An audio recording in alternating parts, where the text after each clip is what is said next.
Hello dear student, welcome to my YouTube channel Ambika creativity.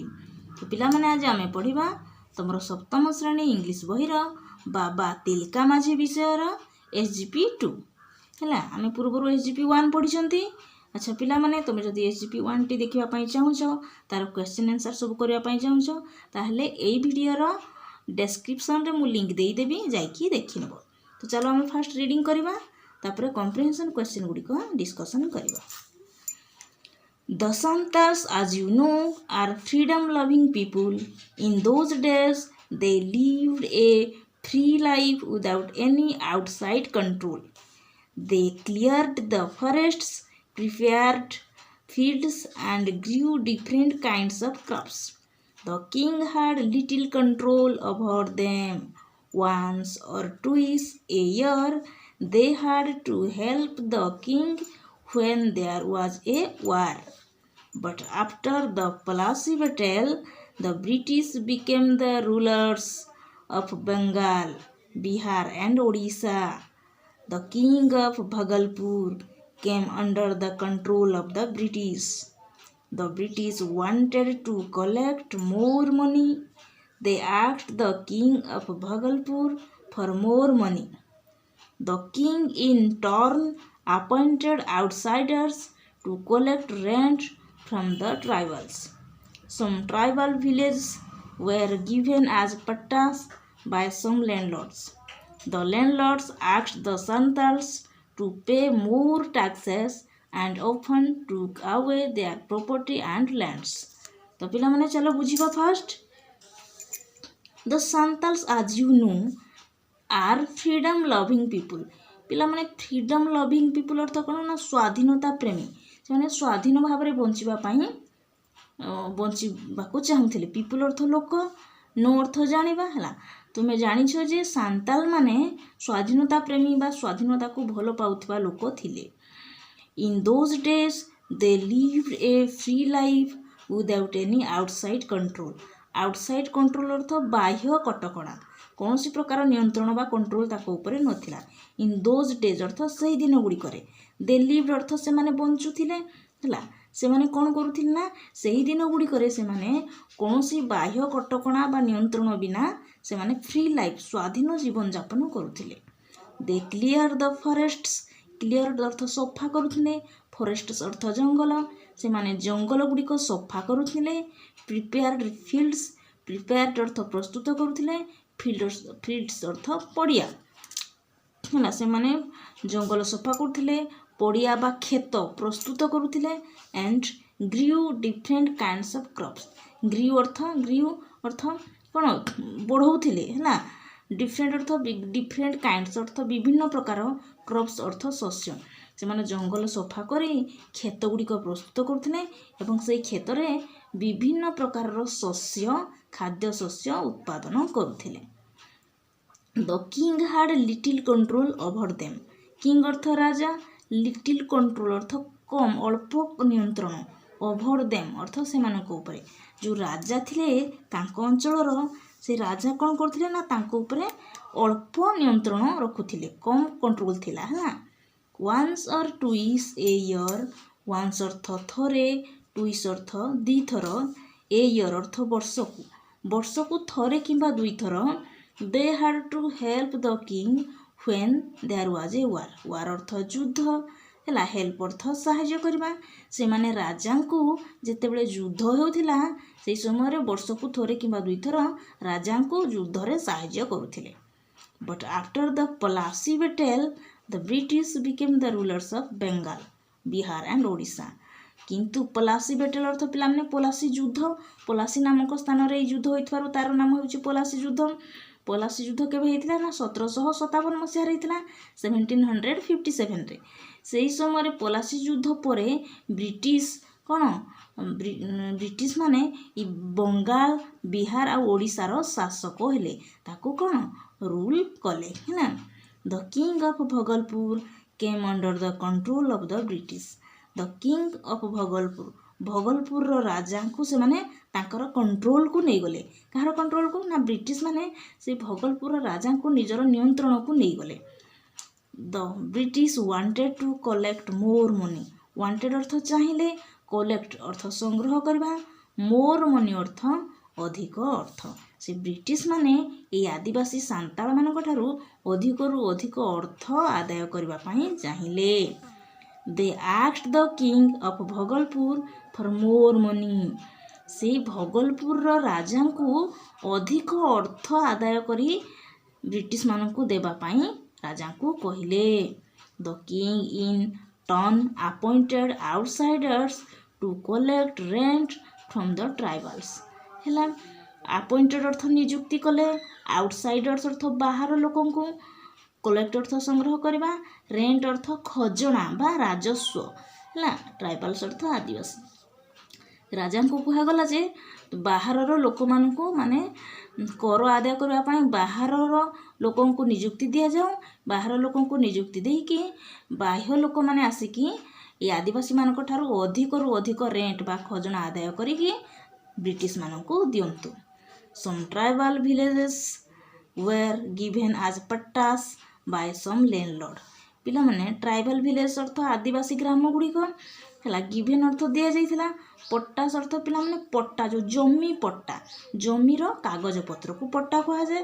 Bai ସମ୍ ଲ୍ୟାଣ୍ଡଲର୍ଡସ୍ ଅର୍ଥ କିଛି ଜମିଦାରଙ୍କ ଦ୍ୱାରା କେତେ ଗୁଡ଼ିଏ ଗାଁର ଆଦିବାସୀମାନଙ୍କୁ ପଟ୍ଟା ଦିଆଯାଇଥିଲା। ଦ ଲ୍ୟାଣ୍ଡଲର୍ଡସ୍ ଆକ୍ସ the Santals to pay more taxes and often took away their property and lands. ସେ ଲ୍ୟାଣ୍ଡଲର୍ଡସ୍ ମାନେ କହୁଥିଲେ ଯେ ସାନ୍ତାଳମାନଙ୍କୁ ଟୁ ପେ ଅର୍ଥ ପୈଠ କରିବା, ହେଲା, ମୋର୍ ଟ୍ୟାକ୍ସେସ୍, ଟ୍ୟାକ୍ସେସ୍ ଅର୍ଥ କର, ଟଙ୍କା ଆକାରରେ ଯେଉଁ କର ଦିଆଯାଏ, ହେଲା, ଟଙ୍କା କିମ୍ବା ଶସ୍ୟ ଆକାରରେ କର ଦେଉଥିଲେ କାହାକୁ? ଆଦିବାସୀମାନେ ବ୍ରିଟିଶମାନଙ୍କୁ ଦେଉଥିଲେ। କାହା ଜରିଆରେ? ନା ରାଜାଙ୍କ ଜରିଆରେ।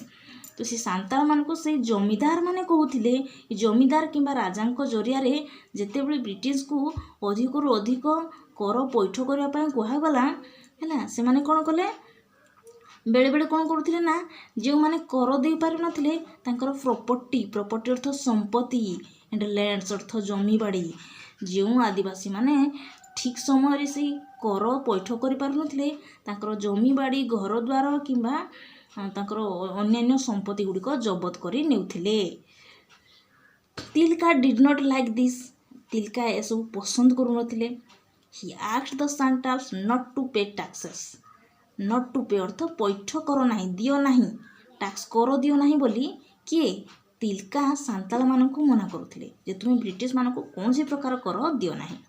ଦ Santals became a real problem of the government. ଦିନକୁ ଦିନ କ'ଣ ହେଲା? ଏ ସାନ୍ତାଳମାନଙ୍କର କ'ଣ? ସାନ୍ତାଳମାନେ ହେଇଗଲେ ତାଙ୍କର ଗୋଟେ ମୁଖ୍ୟ ବା ଗୋଟେ ବାସ୍ତବ ଅସୁବିଧା ହେଲେ ସରକାରଙ୍କର ଗୋଟେ ବଡ଼ ଅସୁବିଧାର ସରକାର ସାନ୍ତାଳମାନଙ୍କ ପାଇଁ ଗୋଟେ ବଡ଼ ଅସୁବିଧାରେ ପଡ଼ିଲେ। କାହିଁକି ନା ବାବା ତିଲକା ମାଝୀ ଭଳିଆ ଜଣେ ଆଗଧାଡ଼ିର ନେତା ବା ତାଙ୍କର ଯେଉଁ ଥିଲେ, ତାଙ୍କୁ ଏମିତି ଜଣେ ଲୋକ ଥିଲେ ଯିଏକି ବ୍ରିଟିଶମାନଙ୍କୁ ବିରୋଧ କରୁଥିଲେ। ସେଥିପାଇଁ ସିଏ ସାନ୍ତାଳମାନେ ସରକାରଙ୍କର ଗୋଟେ ପ୍ରୋବ୍ଲେମ୍ ହୋଇକି ଠିଆ ହେଲେ। To bring the Santals under control. Bring ଅର୍ଥ ଆଣିବା ପାଇଁ, ଅଣ୍ଡର କଣ୍ଟ୍ରୋଲ ଅର୍ଥ ନିୟନ୍ତ୍ରଣକୁ, ନିଜର ନିୟନ୍ତ୍ରଣକୁ। A new collector was appointed in Bhagalpur. New collector ଅର୍ଥ ଜିଲ୍ଲାପାଳ, କଲେକ୍ଟର କହିଲେ ଜିଲ୍ଲାପାଳ, ଜଣେ ନୂଆ ଜିଲ୍ଲାପାଳକୁ ଆପଏଣ୍ଟେଡ୍ ଇନ୍ ଭଗଲପୁର। ଏଇ ସାନ୍ତାଳମାନଙ୍କୁ ବ୍ରିଟିଶମାନେ ନିଜର କଣ୍ଟ୍ରୋଲକୁ ଆଣିବା ପାଇଁ ସେହି ଅଞ୍ଚଳରେ ଗୋଟେ ନୂଆ କଲେକ୍ଟରଙ୍କୁ କ'ଣ କଲେ ନା ଭଗଲପୁର ଅଞ୍ଚଳରେ କ'ଣ ଆପଏଣ୍ଟେଡ୍ ବା ନିଯୁକ୍ତି କଲେ। କିଏ ଗଲା? The British government. His name was Augustus Cleveland. ତାଙ୍କର ନାଁ ଥିଲା କାହାର? ସେ ଯେଉଁ ନ୍ୟୁ କଲେକ୍ଟର, ନୂଆ କଲେକ୍ଟର ଯେଉଁ ଜିଲ୍ଲାପାଳ ଆସିଥିଲେ ଭଗଲପୁରକୁ, ସେଇଠାରେ ତାଙ୍କର ନାମ ଥିଲା Augustus କ୍ଲେଭଲାଣ୍ଡ। In different ways, different ଅର୍ଥ ବିଭିନ୍ନ ପ୍ରକାର, ବିଭିନ୍ନ ପ୍ରକାର ୱେ ଅର୍ଥ କ'ଣ? ବିଭିନ୍ନ ପ୍ରକାରରେ ସେ କ'ଣ କରୁଥିଲେ? He try to bring the Santals under control. ସେ ଯେଉଁ ଅଗଷ୍ଟସ୍ କ୍ଲେଭଲାଣ୍ଡ ଥିଲେ ବିଭିନ୍ନ ପ୍ରକାର ଯୋଜନା କରିକି, ବିଭିନ୍ନ ପ୍ରକାର ପଥ ଆପଣେଇକି ସେ ସାନ୍ତାଳମାନଙ୍କୁ ସବୁବେଳେ ଚେଷ୍ଟା କରୁଥିଲେ ତାଙ୍କର ନିଜର କଣ୍ଟ୍ରୋଲକୁ ଆଣିବା ପାଇଁ। He appointed soldiers from other tribes to fight against the Santals. ହେଲା, ଆପଏଣ୍ଟେଡ୍ ଅର୍ଥ ନିଯୁକ୍ତି କଲେ, ସୋଲଜର୍ସ ଅର୍ଥ ସୈନ୍ୟମାନଙ୍କୁ, फ्रॉम अदर ट्राइब्स अर्थ अन्य आदिवासी मानक सहित युद्ध करने एगेंस्ट द सांताल्स कहले विरोध रे एगेंस्ट अर्थ विरोध रे सांताल्स मानक विरुद्ध रे सांताल मानक सहित युद्ध करने से क्लेवलैंड कौन कले ना अन्य सैन्य कौठार से सैन्य तैयारी कले जो अन्य आदिवासी माने थे से आदिवासी मानक सब निज पक्ष को आनी से सैन्य तैयारी करिकी सांताल मानक विरुद्ध रे लड़िबा पई प्रवर्ताउ थिले। Tilka could not bear this हैला तिलका ए सब करू नथिले डरू नथिले मध्य he was looking for a chance to kill Cleveland. Tilka सब सह्य करि परिले नहीं हैला तांको प्रति एवं तांकर आदिवासी जो समाज प्रति जो अन्याय अत्याचार होतला तिलका माझी कौन कले एगुड़िक सब बियर अर्थ सह्य करवा कुड नॉट बियर अर्थ से सह्य करि परिले नहीं। He was looking for a chance to kill Cleveland looking for अर्थ कौन ना खोजिबा से गोटे चांस खोजुथिले जे किपरि क्लेवलैंड को मारिबी है ना क्लेवलैंड को मारिबा पई तिलका माझी गोटे चांस बा सुजोग खोजिले है ना। तो पिला माने एतिकी थिला तुमर एसपी 2 रे आमे पुणी चलो जीवा कॉम्प्रिहेंशन क्वेश्चन गुडिक करबा। ताहले फर्स्ट क्वेश्चन देखो पिला माने the Santals are born free and hardly obey any control which sentences have this idea। देखो जी सांताल माने ताकर जन्मरु से माने स्वाधीन थिले से माने कोनोसी नियंत्रण बा कटकणा को मानि नथिले एई सेंटेंस टी हला रु तमे कोन धारणा पाउछो हला। तो आंसर देखो Santals are freedom loving people the king had little control over them these two sentences have the idea that they are born free and hardly obey any control हला। ये जो फास्ट जो अच्छी तुम गोटे लाइन अच्छी Santals are freedom loving people the king had little control over them यही line रू दुई सेंटेंस रु आमे जानिबा को पाउछु जे सांताल माने जन्मरु स्वाधीन थिले स्वाधीनता प्रेमी लोक थिले से तांको ऊपर कौन से कटकणा नथिला से कौन से कटकणा बा नियंत्रण को मानु नथिले ना। Number 2 what did they do get their bread से माने तांकर रोटी बा रोजी रोटी तांकर खाद्य किपरि से माने पाउथिले किपरि माने संग्रह करथिले है ना। Answer they cleared the forest and prepared field and grew different kinds of crops in this way they earned their bread। तो से माने कौन करथिले जंगल सफा करुथिले खेत प्रस्तुत करुथिले एवं से खेत रे विभिन्न प्रकार खाद्य शस्य उत्पादन करुथिले ए खाद्य शस्य रु से माने तांकर खाद्य बा रोजी रोटी से माने कौन करथिले प्रस्तुत करुथिले आणुथिले हैला। How did they help the king से माने राजा को किपरि सहाय्य करुथिले। Answer once or twice a year if there was war they help the king in war वर्षक थरे किंबा दुई थर जदि राज्य रे युद्ध हेउथिला सेतेले से युद्ध समय राजा को सहाय्य करुथिले। Number 4 who became the ruler of their land after the Plassey battle Plassey युद्ध परे तांको अंचल रे किए शासक हेले। Answer after Plassey battle the British became the ruler of their land Plassey युद्ध परे ब्रिटिश सरकार तांको अंचल रो शासक हेले शासक रूपे आसिले। Number 5 what did the British want British कौन चाहुथिला। Answer the British wanted collect more money British अधिक रु अधिक अर्थ आदाय करबा पई संग्रह करबा पई चाहुथिला। Number 6 what did the king do to collect rent from the tribals ला एई आदिवासी मानक ठारू अधिक कर आदाय करबा पई राजा कौन कले। Answer the king appointed outsiders to collect rent from the tribals he also gave some tribal villagers as pattas to some landlords है से कौन कले ना राजा कौन कले ना बाहर लोकों को अधिक खजना आदाय करबा पई कौन कले नियुक्त कले बाहर लोकों को नियुक्त कले आउ किछि ग्रामवासी को कौन पट्टा दिया जाउथिला से पट्टा आकार रे कौन पट्टारू अधिक खजना ଜମିଦାରଙ୍କ ଜରିଆରେ ଆଦାୟ କରାଯାଉଥିଲା। Number 7 what were given as pattas to landlords. Number 7 what were given as pattas to landlords ହେଲା। କ'ଣ କରାଯାଏ ନା ପଟ୍ଟା ଦେଇକି କ'ଣ ସେ ଯେଉଁ ଜମିଦାରମାନଙ୍କୁ ପଟ୍ଟା ଦେଇକି କ'ଣ କରାଯାଉଥିଲା? Answer SUM tribal villagers ware given as pattas to landlords ହେଲା। କେତେକ ଗ୍ରାମବାସୀ କ'ଣ ଏଇ ଯେଉଁ ଆଦିବାସୀ ଗ୍ରାମବାସୀମାନଙ୍କୁ କ'ଣ କରାଯାଉଥିଲା? ଜମିଦାରମାନଙ୍କ ଦ୍ୱାରା ପଟ୍ଟା ଦିଆଯାଉଥିଲା। ସେଇ ପଟ୍ଟା ଗୁଡ଼ିକ ଦେଇକି ସେମାନେ ଅଧିକରୁ ଅଧିକ କର ଆଦାୟ କରୁଥିଲେ। Number 8 how did the landlords trouble the tribals. ଏଇ ଜମିଦାରମାନେ ସେ ଆଦିବାସୀ ଲୋକମାନଙ୍କୁ କିପରି ଅସୁବିଧାରେ ପକାଉଥିଲେ? Answer the landlords demanded more taxes from the Santals and often took away their property and lands if they could not pay the taxes।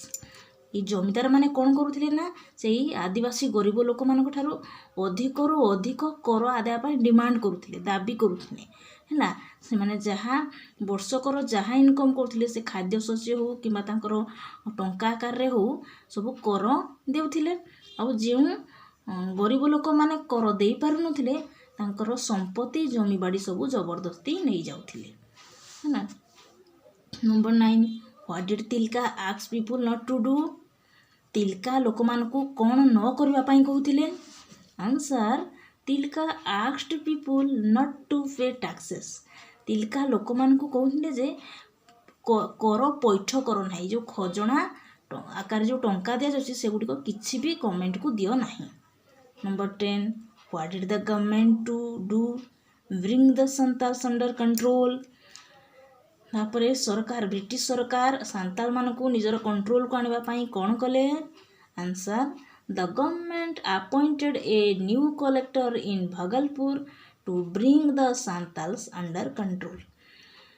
British ସରକାର ସାନ୍ତାଲମାନଙ୍କୁ ତାଙ୍କର ନିଜର ଅଧୀନକୁ ଆଣିବା ପାଇଁ ଭଗଲପୁରରେ ଜଣେ ନୂଆ କଲେକ୍ଟର, ନୂଆ ଜିଲ୍ଲାପାଳକୁ ନିଯୁକ୍ତ କଲେ। Number 11 who was କ୍ଲେଭଲାଣ୍ଡ।